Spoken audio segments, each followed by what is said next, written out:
So in the original video that got taken down, it was in the times of the COVID, so there was hardly anyone here. There was Karen, they called her, in the handicap area, but she didn't have a handicap plaque. I wasn't really caring about that. I was doing my video. I was wearing shoes. I could still wear shoes at this time. And they were these red shoes, and she just went, ooh, weirdo, with the red shoes. So I went over. That's what I do. I don't film people until they call me over. And I went, really? And then I doxed her and showed she didn't have the placard. And then the manager came out, and he was worried because it turns out in this parking lot, it's public. It turns out that they can't do anything. So he sat there.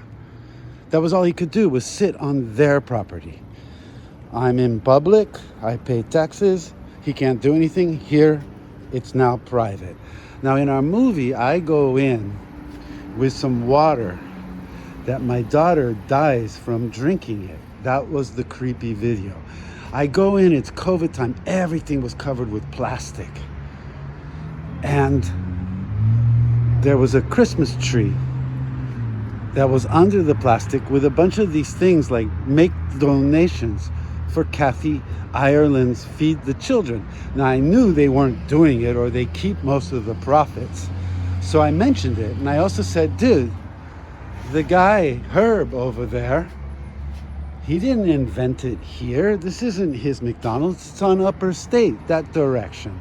I know because when I was going to La Colina Junior High School, Kathy Ireland and Randy Gus and myself, Herb, had us try this Egg McMuffin, and it was awesome. It was like a real egg, an Egg Benedict, and real bread and real cheese. It's a thing like, whoa.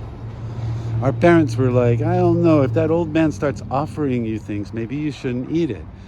But then they stole his idea, right? And gave him a rock.